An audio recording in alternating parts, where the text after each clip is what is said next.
Ya habíamos hablado antes acerca de la edad del sistema solar. Ya habíamos hablado antes acerca de la edad del sistema solar. Habíamos dicho que para determinarla se habían estudiado rocas, tanto terrestres, lunares, marcianas y también de meteoritos. Y los resultados que se obtienen pues son de 4.4 para las rocas terrestres, 4.5 para las lunares y 4.5 también para las rocas marcianas. Y para los meteoritos un poquito más, 4.56 mil millones de años todo esto. También habíamos comentado que se hicieron estudios acerca de la edad del Sol a partir de modelos matemáticos y físicos del funcionamiento de las estrellas, y se llega a la conclusión de que la edad del Sol es de aproximadamente 5.000 millones de años. Entonces, al final de cuentas, se establece como una edad bastante segura, la del sistema solar, como 5.000 millones de años, ¿no? Habiéndose formado primero el Sol y después los planetas. Bien, pero ahora, si estamos hablando de que el Sol se formó hace apenas unos 5.000 millones de años, pero el universo tiene más tiempo, tiene unos 13.700 millones de años, pues entonces quiere decir que antes de que hubiera Sol, ya había habido estrellas. Y resulta que las estrellas, pues cuando se formaron a partir del material que había inicialmente disponible, que era principalmente hidrógeno y helio. Aproximadamente un 75% de la masa era hidrógeno, un 25% era helio y prácticamente nada eran el resto de los elementos. Aquí podemos ver una tabla donde se pone cada elemento químico y lo que sería su origen primario, ¿no? El hidrógeno y el helio pues son los elementos que se formaron al principio del universo durante el Big Bang, y después hay unos elementos que se han estado produciendo a partir de estos elementos en las estrellas pequeñas, por ejemplo estrellas como el Sol, y esos elementos pues serían por ejemplo en parte el carbono, el nitrógeno, el oxígeno, neón y azufre. Hay algunos elementos que también son producidos por lo que se llaman rayos cósmicos, que son esas partículas que salen de las estrellas, y ese sería el litio, el berilio y el boro. Y hay otros elementos químicos que se producen en estrellas pero más masivas, que tienen la capacidad de producir mayores presiones y temperaturas como para fusionar núcleos más pesados, y esos son los que ven aquí en color amarillo. Y ya sabemos que llega el punto en que una estrella deja de producir energía por fusión nuclear cuando tiene un núcleo lleno de hierro y de níquel. Lo que pasa es que ya no es viable la producción de energía y se da lo que se llama una explosión de supernova, como lo habíamos visto antes. Y cuando se da la explosión de supernova, se alcanzan temperaturas y presiones tan altas que se llegan a fusionar de manera súbita muchos elementos químicos, y que son los que están aquí apareciendo en color azul, ¿no? Entonces, al final de cuentas, el mismo funcionamiento de las estrellas termina haciendo que tengamos cada vez más elementos químicos presentes en el universo. Es lo que se conoce como la evolución química del universo. Bien, ahora, esta tabla, la famosa tabla de Mendeleev, aquí la estamos viendo de una manera astrofísica, pero también se puede ver de una manera espectroscópica, en la que estamos mirando cuáles son los colores que emite principalmente y absorbe principalmente cada uno de los elementos químicos. Bueno, pues cada elemento químico y también cada compuesto químico tiene una serie de colores característicos que son los que emite y los que puede absorber. Y se fijan, pues el cromo tiene unos colores característicos, el cesio otros, el galio otros, el carbono otros, y entonces cada combinación de estos colores sería, digamos, algo así como la huella digital de cada elemento químico, ¿sí? Bien, pues ahora, acerca del sistema solar, que se formó hace unos 5.000 millones de años, al principio se tenían dos hipótesis. Una era lo que llamaban el acercamiento estelar, y la otra la nube solar. Y esas dos hipótesis pues están aquí representadas como lo que es el asunto del acercamiento estelar, en el que se creía que quizá una estrella pasó cerca del Sol, por interacción gravitacional le arrancó parte de su masa, y a partir de esa masa arrancada al Sol se crearon los planetas. Y otra hipótesis es que no, que desde el principio de la nube que se formó el Sol también se formaron los planetas. Al final de cuentas, mediante los estudios en astrofísica, esta hipótesis, del acercamiento estelar ha quedado desechada y ahora se tiene bastante certeza de que el procedimiento para producir planetas y sistema solar pues fue el asunto de la nube solar, ¿sí? Ahora, el asunto aquí es que si a partir de esa nube solar se formaron los planetas, pues tenemos que definir qué es un planeta. Y curiosamente, nunca se había definido qué era un planeta hasta apenas en 2006. En 2006 en Praga se juntó durante una reunión de la Unión Astronómica Internacional, se decidió qué iba a ser un planeta y qué no iba a ser un planeta. Y a partir de esa fecha fue el famoso momento en que el sistema solar quedó con 8 planetas y a Plutón pues se le relegó de esa posición, ¿no? Pero bueno, vamos a ver qué fue lo que pasó y cuál es la definición que se empleó para planeta. A propósito, nadie destruyó a Plutón. Plutón sigue ahí, nada más que no es considerado planeta, ¿sí? Bien, bueno, pues primero, desde la antigüedad se conocían algunas estrellas que no se movían igual que todas las demás. Se conocían en particular estas estrellitas a las que llamaron, por ejemplo, esta Saturno, había otra que era llamada Júpiter y había otra que era llamada Marte. Esas estrellas se movían por entre las demás. Una noche aparecían en una posición, a la siguiente noche en otra posición, a la siguiente noche en otra posición, e incluso había momentos en que las estrellas, en lugar de avanzar en cierta dirección, pues se regresaban, hacían como un arco y volvían a avanzar. Estas estrellas que andaban como errantes entre las demás, pues eran llamadas precisamente así, estrellas errantes. Y la palabra que usaban en griego para errante, pues es la que dio origen a nuestra palabra planeta. Bueno, pues además de estas 3 estrellas que andaban por ahí yendo y viniendo entre las demás, también se conocían otras 2 que también tenían movimientos bastante curiosos. Siempre estaban más o menos cerca del Sol y también tenían un movimiento en el que primero adelantaban un poco y luego se regresaban, pero sobre todo que se movían de una manera distinta al resto de las estrellas. Esto nos dio que entonces había 5 cuerpos que tenían forma de estrella, pero que sin embargo no se movían como estrella. Y estos 5 cuerpos recibieron los nombres de Mercurio, Venus, Marte, Júpiter y Saturno. Bueno, pues estos 5 cuerpos terminaron siendo llamados los planetas, ¿sí? Desde la antigüedad se conocían esos 5 planetas. Aquí, dato curioso, ¿no? Se conocían 5 planetas y además se conocían 2 cuerpos bastante mayores que también eran importantes en el cielo, que eran el Sol y la Luna. En total nos daba un número de 7 objetos en el cielo importantes.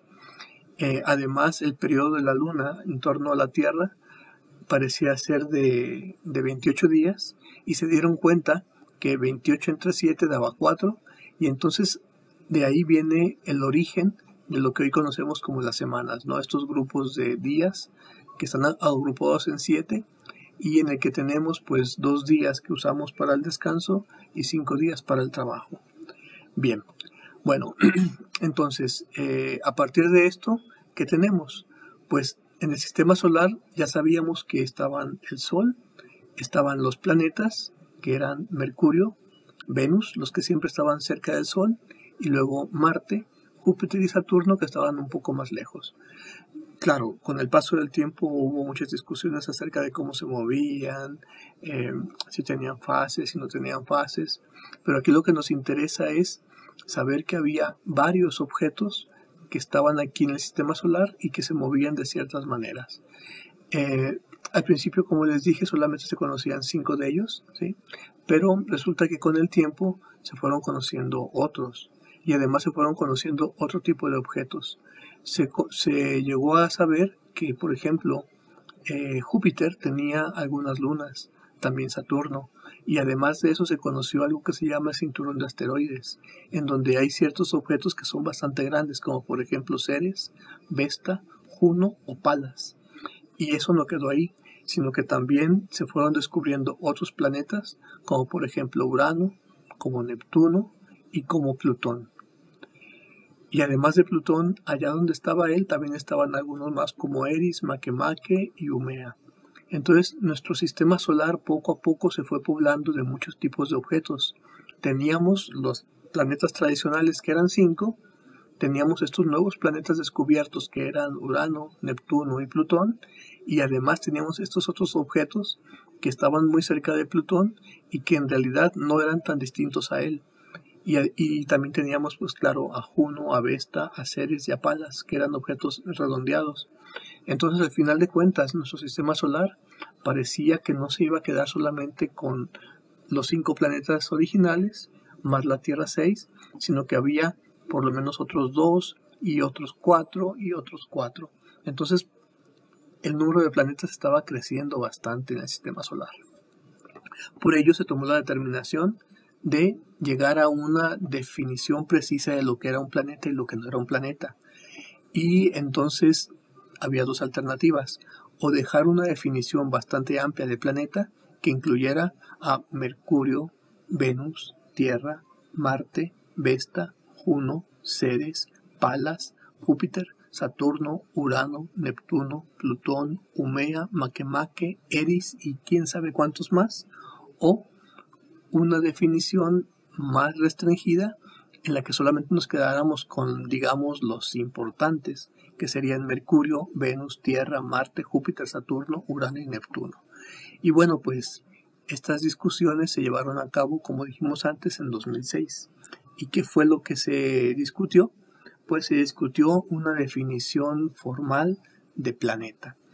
Y se llegó a lo siguiente: se dijo que planeta en el sistema solar es un cuerpo celeste que orbita alrededor del Sol. Y los 9 planetas que se tenían como importantes en ese momento, pues cumplían este criterio: Mercurio, Venus, Tierra, Marte, Júpiter, Saturno, Urano, Neptuno y Plutón, todos orbitaban alrededor del Sol. O sea, todos cumplían con esta propiedad. La segunda propiedad para ser considerado planeta era que tuvieran suficiente masa para que su gravedad les diera una forma de esferoide o esférica, pues. Y esta condición de esfericidad pues también la cumplían todos, desde Mercurio hasta Plutón. Y lo que vino a ser la manzana de la discordia o el criterio definitivo fue el siguiente: que ese cuerpo ha despejado la zona de su órbita, y los que han despejado la zona de su órbita pues son Mercurio hasta Neptuno. Sin embargo, Plutón no ha despejado la zona de su órbita. Como vimos antes, resulta que Plutón está en un lugar que se llama el cinturón de Kuiper, que está lleno de otros objetos. Entonces la órbita de Plutón no es exclusiva, sino que está llena de más cuerpillos, y eso hizo que Plutón no cumpliera con el tercer criterio, y entonces Plutón pues no es considerado un planeta en todo rigor. Bueno, a partir de esta definición de planeta en el sistema solar, se hace una generalización de lo que es un planeta fuera del sistema solar. ¿Y qué es un planeta en general? Bueno, pues es algo que orbita alrededor de una estrella o de un remanente de estrella que tiene suficiente masa para que su gravedad le dé una forma de esferoide, que ha limpiado la vecindad de su órbita de planetesimales, o lo que es lo mismo, que tenga dominancia orbital, y la otra cosa importante, que no emita luz propia. En nuestro sistema solar, esta última condición de que no emita luz propia era una obviedad, porque ningún cuerpo emite luz propia más que el Sol. Pero resulta que en otros sistemas solares es probable que haya 2 estrellas, y entonces obviamente no vamos a considerar estrella a una estrella que esté orbitando a su compañera, ¿sí? Bien, pues entonces, esta definición de planeta pues nos sirvió para poder determinar planetas en otras estrellas, pero resulta que esta idea de buscar planetas en otras estrellas no es una idea realmente nueva, es una idea bastante vieja. Por ejemplo, Giordano Bruno, a finales del siglo XVI, él ya tenía este concepto de que las estrellas en realidad eran cosas como los soles, y los soles en realidad eran cosas como estrellas. O sea, él intuía que estrella y sol eran en realidad la misma cosa. Y así como esta estrella llamada Sol tiene planetas alrededor, pues él intuyó que probablemente las otras estrellas también tuvieran alrededor planetas, y entonces él postuló lo que le llamó la multiplicidad de los mundos, ¿no? Que podían existir mundos en cualquier estrella. Ahora, Esta cosa pues le llevó a que la iglesia lo quemara, ¿sí? Aquí nada más una aclaración de tipo cultural. Los que quemaron a Giordano Bruno por postular la existencia de múltiples mundos no fue la Inquisición española, ¿no? Fue la Inquisición romana, fue la que lo mandó quemar. Y aquí podemos ver una tabla de cuáles fueron las inquisiciones que quemaron a más gente en Europa, ¿no?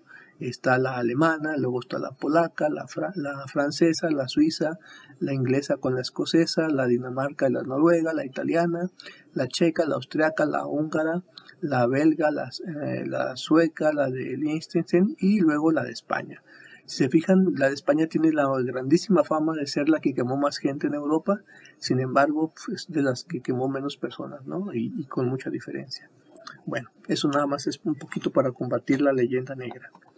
Ahora, en cuanto a los exoplanetas, estos planetas que orbitan a otras estrellas, pues Giordano solamente creía que podían existir, pero desde Giordano Bruno, que murió en 1600, hasta que se descubrió el primer exoplaneta, pues pasó mucho tiempo. El primer descubrimiento se dio en 1992 y se descubrió un planeta que orbitaba una estrella que ya había terminado su fase de producción de energía.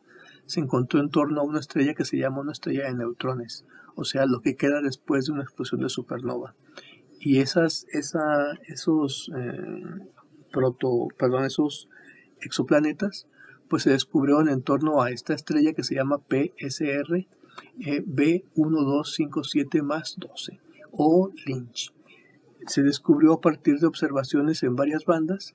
Aquí estamos mirando, por ejemplo, la información en, esto me parece que es rayos X, y tenemos un acercamiento y esa estrella, ese puntito que tenemos ahí de luz, es donde se descubrieron estos primeros exoplanetas. Pero resulta que estos exoplanetas eran exoplanetas poco interesantes, porque son exoplanetas que están orbitando a estrellas, digamos, muertas.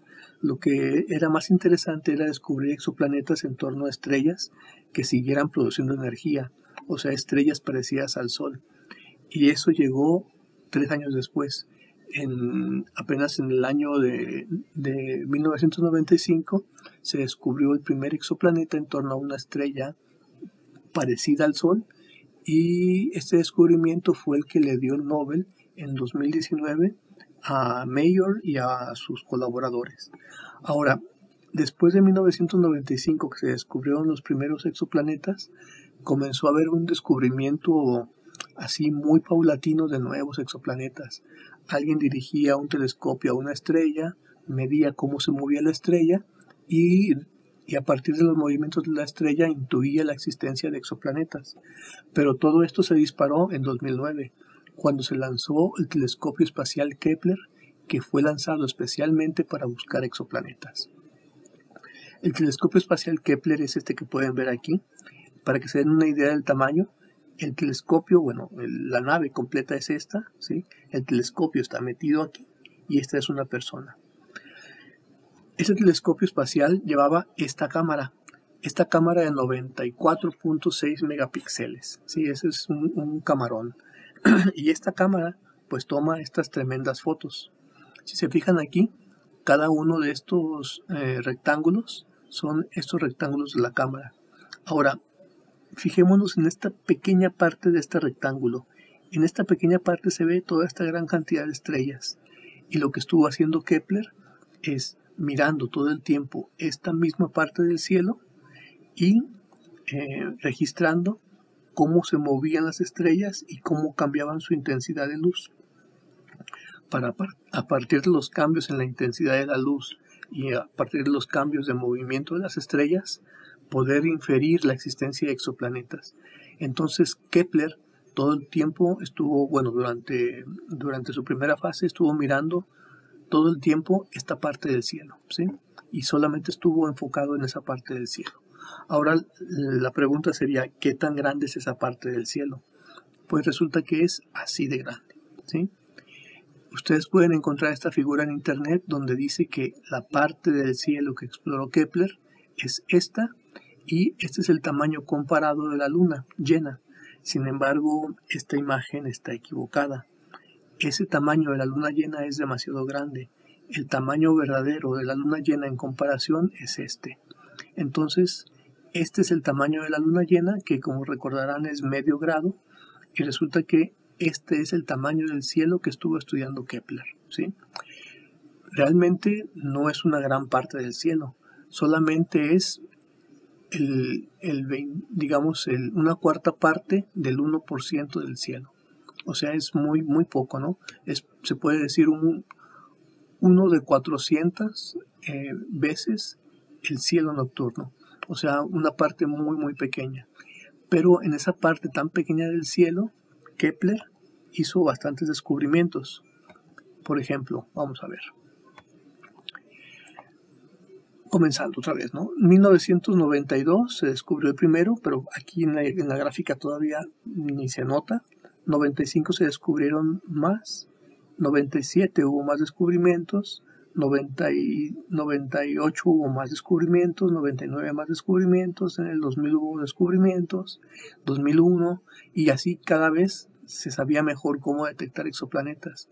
Y 2009, cuando se lanzó Kepler, pues ya se tenía esta cantidad de descubrimientos, ¿no? Pero todo se disparó cuando los datos de Kepler comenzaron a ser analizados. Entonces la cantidad de exoplanetas conocidos por año comenzó a dispararse. 2014 fue el año del lanzamiento así en grande de nuevos exoplanetas descubiertos. Luego 2015 no tanto, 2016 otra vez muchos exoplanetas. Podemos ver esta gráfica donde está el acumulado, cómo se fueron acumulando las cantidades de exoplanetas descubiertos, ¿no? Y al final de cuentas nos vemos aquí que el gran brinco fue en 2014 y después otra vez en 2016. Resulta que los métodos que se han empleado para descubrir exoplanetas pues son variados, ¿no? Hay un método que se llama velocidad radial, en el que se analiza la estrella, cómo se bambolea, pero cómo se bambolea hacia adelante y hacia atrás. Y para saber si se bambolea una estrella hacia adelante o hacia atrás, lo que se usa son los espectros.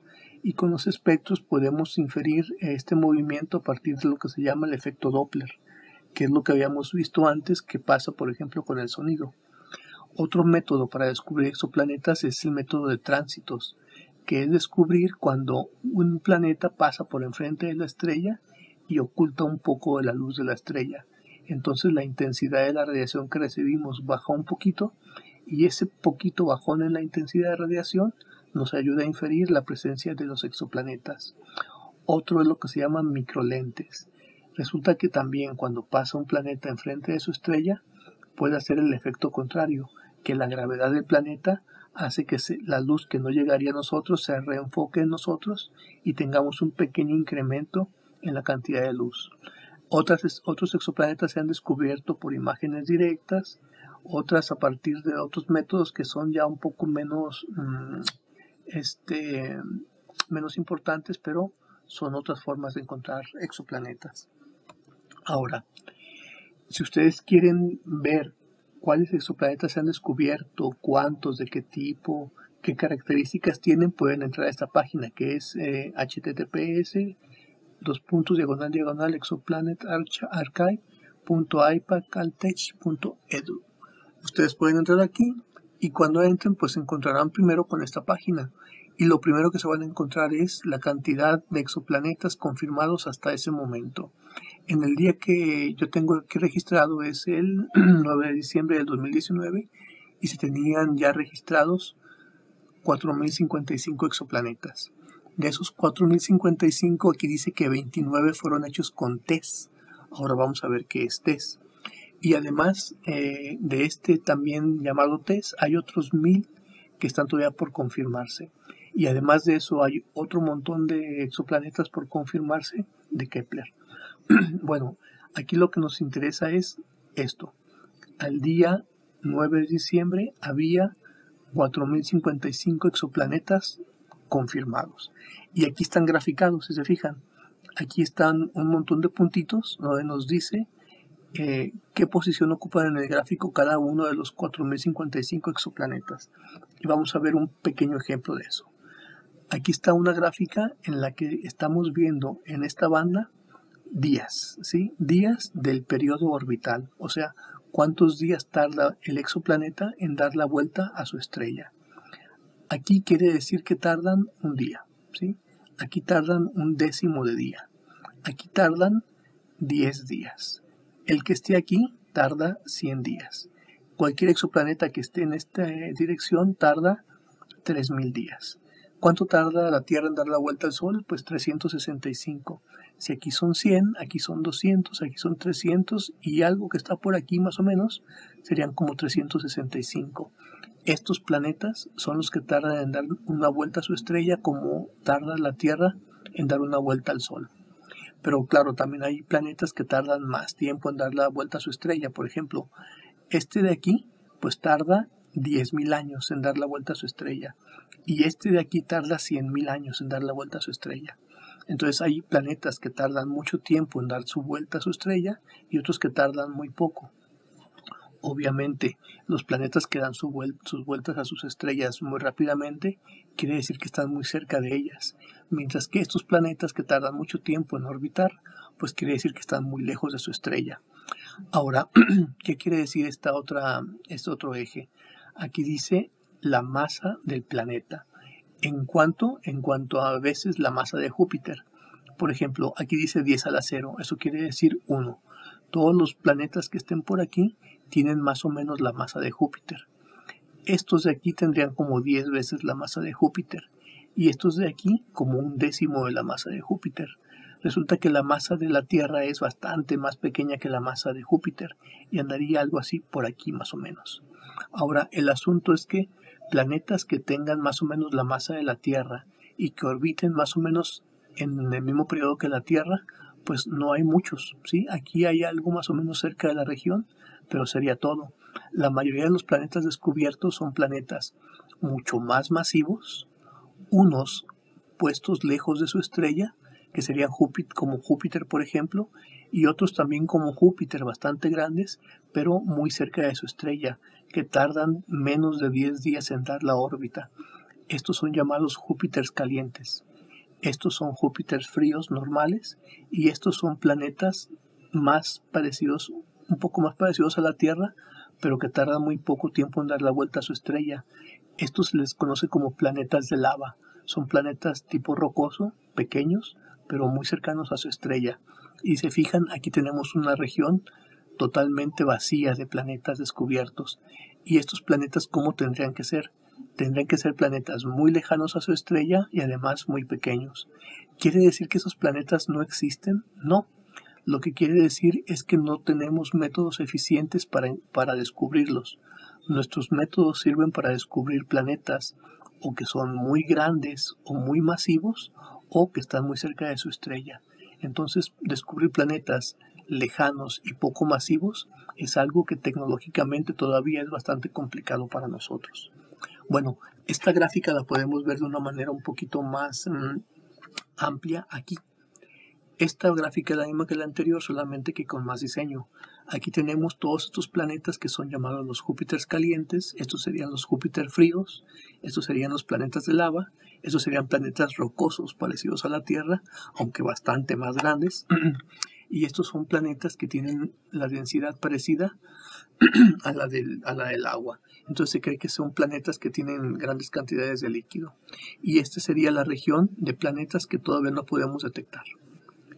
Bien, ahora, ¿qué más hay en cuanto a los exoplanetas? Si se acuerdan, antes dijimos que había un apartado que decía que se habían confirmado, creo que 27 exoplanetas de TESS. ¿Y qué es TESS? Bueno, pues TESS es este nuevo satélite de sondeo de exoplanetas en tránsito. Es un nuevo telescopio espacial especializado en buscar exoplanetas. Y este es el aparato. ¿Sí? Aquí están los técnicos y este aparato pues ya se envió al espacio. Se envió al espacio y resulta que este no va a observar solamente una cuarta parte del 1% del cielo. Este telescopio va a observar todo el cielo, ¿sí? Entonces resulta que pues como va a observar una parte mucho más grande del cielo, pues también va a descubrir seguramente muchos más exoplanetas. Solamente que hay una pequeña desventaja con respecto a Kepler. Este telescopio está diseñado para descubrir solamente exoplanetas en estrellas bastante cercanas, mientras que Kepler permitía descubrir exoplanetas en estrellas bastante más lejanas. Pero de todas maneras, aún con eso, como observará todo el cielo, se cree que en los próximos años, con TESS, podamos descubrir otros 20.000 exoplanetas nuevos. Y de esos, a partir de datos estadísticos, se cree que de esos 20.000 exoplanetas nuevos, más o menos unos 500 tengan una masa como la Tierra, y más o menos unas 1.000 sean un poquito mayores que la Tierra. Entonces esto nos va a ayudar a descubrir planetas más parecidos a la Tierra y también planetas, digamos, cercanos, ¿sí? ¿Qué quiere decir cercanos? Pues vamos a ver. Ahora, además de nuevo telescopio espacial TESS, también se van a ampliar otros telescopios para buscar exoplanetas, telescopios de los que ya hemos hablado, ¿no? Por ejemplo, este telescopio de 30 metros que se pretende construir en Hawái, que al final de cuentas no se sabe todavía si se podrá o no. También se va a usar el telescopio extremadamente grande de Chile de 39 metros y por supuesto se va a emplear también el James Webb. Aquí el problema es que el James Webb, ahora no sabemos qué va a pasar. Estaba programado para lanzarse a inicios del 2021, pero con esto del coronavirus todo cambia y ahora no sabemos cuándo se va a lanzar, ¿no? No han anunciado todavía que haya retrasos, pero se prevé que puede ser así, ¿no? Entonces quizá el lanzamiento previsto para inicios del 2021 pues se vaya a postergar otra vez. Pero bueno, el asunto es que una vez que tengamos estos telescopios funcionando, pues tendremos una mayor capacidad para observar exoplanetas y poder determinar sus características físicas. Ahora, ¿creen ustedes que sea posible detectar la vida a larga distancia con estos telescopios? Bueno, pues el asunto es que creemos que sí. Resulta que donde hay vida, como en la Tierra por ejemplo, pues hay organismos que producen oxígeno. Esta fotografía es una fotografía que se llaman los estromatolitos. Estos son en realidad seres ya fosilizados que vivieron hace muchos años y fueron los primeros que comenzaron a producir oxígeno en la Tierra. El trabajo de producción de oxígeno que hacían los estromatolitos ahora lo hacen las plantas y también esta producción de oxígeno pues se queda en la atmósfera. El asunto es que los procesos biológicos que conocemos producen oxígeno, aunque no son los únicos. También hay procesos geológicos que producen oxígeno. El asunto es que cuando se produce oxígeno solamente por procesos geológicos, también hay procesos geológicos que hacen que este oxígeno se quede integrado en las rocas. Por ejemplo, en Marte. Marte tiene este color rojizo porque casi todo el oxígeno que hay en Marte, por no decir todo, está integrado formando óxidos en las rocas de Marte. Por eso se ve rojizo. Pero si hay una fuente bastante grande de oxígeno, como por ejemplo seres vivos, los procesos geológicos no son tan eficientes para fijar este oxígeno en las rocas, y entonces el oxígeno queda disuelto en la atmósfera. Y resulta que una atmósfera que sea rica en oxígeno, entonces parece que podría ser un buen llamado biomarcador. O sea, el hecho de que haya oxígeno disuelto en una atmósfera sería como un indicador de que muy probablemente en ese planeta haya vida. ¿Y cómo podemos hacer para detectar oxígeno a larga distancia? Pues si se acuerdan, los elementos químicos y los compuestos químicos tienen una firma característica. En este caso, la firma que nos interesaría no sería la del oxígeno aislado, sino que sería la del oxígeno molecular. Pero de todas maneras también hay una forma de detectarlo, ¿sí? Entonces con los telescopios nuevos podríamos tratar de hacer espectroscopía de la luz que pasa a través de las atmósferas planetarias y de esa manera determinar si en ese planeta hay un exceso de oxígeno y entonces es una posibilidad de que haya vida, ¿sí? Ahora, en cuanto a la búsqueda de exoplanetas, como les decía, ya son más de 4.000 exoplanetas. ¿Qué cosas se han encontrado así como, digamos, sobresalientes? Pues un caso muy sobresaliente es el de la estrella Próxima Centauri. Próxima Centauri es la estrella más cercana al Sol. Y además de ser la estrella más cercana al Sol, es una estrella que está en un sistema triple. Durante mucho tiempo se creyó que era muy difícil que los sistemas múltiples, dobles o triples, tuvieran planetas. Sin embargo, en torno a esta Próxima Centauri ya se descubrió un exoplaneta, y es un exoplaneta que además está en la zona habitable de esta estrella.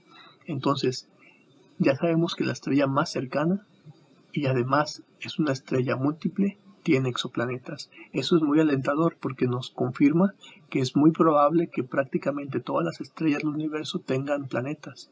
Entonces los planetas no son cosas raras. Los planetas es muy probable que sean cosas muy pero muy comunes. Nada más que en el exoplaneta que hay aquí en torno a Próxima Centauri, a pesar de que está en la supuesta zona habitable, hay un problema muy grande. Estas estrellas pequeñas como Próxima Centauri son estrellas bastante inestables, ¿no? Son muy inconstantes en su emisión de radiación.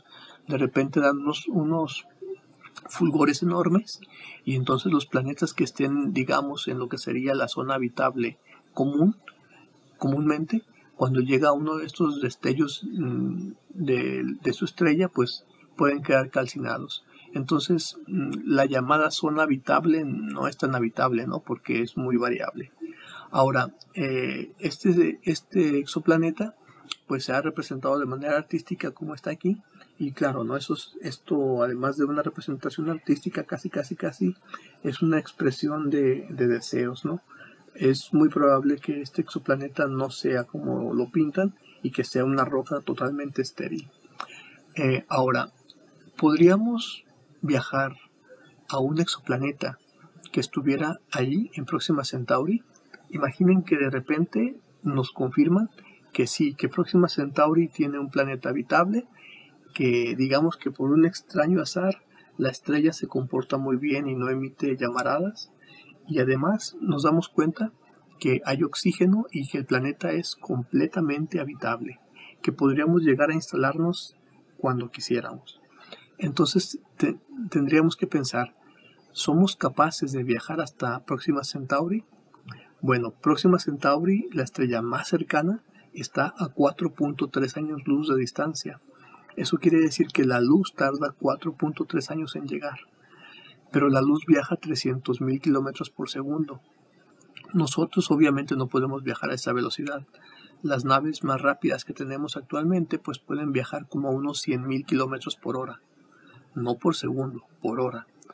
Entonces, ¿cuánto tiempo nos llevaría a hacer un viaje hasta Próxima Centauri a una velocidad de 100.000 kilómetros por hora? Pues la respuesta es muy fácil. El tiempo que nos llevaría a llegar allá sería de 46.450 años. 46.000 años. ¿Se imaginan un viaje de 46.000 años? Eso es totalmente fuera de lo que podríamos hacer nosotros, ¿no? Tendría que ser o una nave generacional que no tenemos ni idea de cómo mantener, o tendría que ser una nave que viajara muy cerca de la velocidad de la luz, que tampoco tenemos idea de cómo hacerla. El caso es que realmente con la tecnología actual no tenemos ni la más mínima posibilidad de llegar a Próxima Centauri. O sea, no tenemos ni la más mínima posibilidad de llegar a la estrella más cercana a nuestro Sol. A las más lejanas, menos todavía, ¿no? Por ejemplo, otro caso interesante es TRAPPIST, en particular TRAPPIST-1. Si ustedes recuerdan, hace unos 2 o 3 años se anunció que en torno a esta estrella se habían descubierto 7 planetas, y de esos 7 planetas quizá 3 están en la zona habitable, y según se dice, esta estrella no es tan inconstante como Próxima Centauri, y entonces se cree que es muy probable que en esta estrella pues tengamos 3 planetas que puedan ser habitados, ¿no? Perdón, habitables. Ahora el asunto es que TRAPPIST no está a 4.3 años luz. TRAPPIST está a 40 años luz. Si digamos a 4 años luz nos lleva a 46.000 años, pues a 40 años luz nos llevaría prácticamente medio millón de años. O sea, sí, ¿no? Aunque dijeran que realmente esos 3 planetas están listos para ser colonizados, no podemos ir. Es imposible con la tecnología actual. Ahora, se dan nuevos descubrimientos, ¿no? Hace poco se descubrió este otro planeta, K2-18b, que se dice que es prácticamente un planeta gemelo de la Tierra. Vamos a ver qué tan gemelo de la Tierra es. Es una estrella enana roja. Eso quiere decir que la estrella no es como el Sol. ¿sí? Es una estrella mucho más pequeña, mucho más fría y enrojecida. Ahora, ¿qué tan lejos está este planeta de su estrella? Pues está a solamente un 14% de lo que está el Sol. ¿Cuánto tarda en darle la vuelta a su estrella, a este planeta? Pues tarda 33 días. O sea, el año allá dura poquito más que un mes en la Tierra. ¿A qué distancia está esta estrella y este planeta? Están a 110 años luz. O sea, están a bastante más de 1.000.000 de años viajando a 100.000 kilómetros por hora. Y luego también estaban otras dos cosas importantes de este exoplaneta que dicen que es casi como la Tierra, que su radio es 2.7 veces el radio de la Tierra, o sea, es casi 3 veces el radio. Si el radio es casi 3 veces, entonces el volumen será 3 por 3, como 9 veces. Y la masa es también 9 veces. Entonces, si ustedes quieren, pueden hacer el cálculo de la gravedad superficial y se van a encontrar con que la gravedad superficial de este planeta pues es bastante distinta a la nuestra, y al final de cuentas lo que se vende como un planeta parecido a la Tierra pues realmente no lo es, ¿sí? Y que sea habitable pues no sabemos, no tenemos idea. Ahora, todo el tiempo hay noticias acerca de exoplanetas. Es uno de los campos más activos en la astronomía actual. Cada semana se descubren nuevas cosas y, por ejemplo, simplemente por ponerles aquí algo, ¿no? Resulta que se acaba de descubrir el primer exoplaneta que practica el distanciamiento social. ¿Qué quiere decir eso? Pues que se descubrió un exoplaneta que su estrella no está orbitando en la parte más densa de la galaxia, sino que orbita la galaxia saliéndose muy lejos del plano de la galaxia. O sea, distanciamiento social, ¿no? Y hace un par de semanas también se anunció el descubrimiento de un exoplaneta en el que, según todos los indicadores de temperatura y de composición química, se cree que en ese planeta puede llover hierro, ¿sí? Entonces, claro, estos son encabezados súper espectaculares, ¿no? Pero realmente lo que pasa es que estos encabezados espectaculares pues traen algo de física detrás de ellos y no son simplemente imaginación, son cosas reales, ¿no? Entonces, bueno, pues en cuanto a exoplanetas hay mucho todavía por descubrir, pero sobre todo lo interesante es que de 1992, que se descubrió el primero, a ahora el 2020, pues hemos sabido muchísimas cosas sobre ellos y que sabemos que existen. Antes le costó la vida a Giordano Bruno, pero ahora son un hecho científico totalmente irrefutable. Bueno, pues con eso tendríamos ya visto lo de los exoplanetas y en la siguiente vamos a continuar con el capítulo número 20. Hasta luego.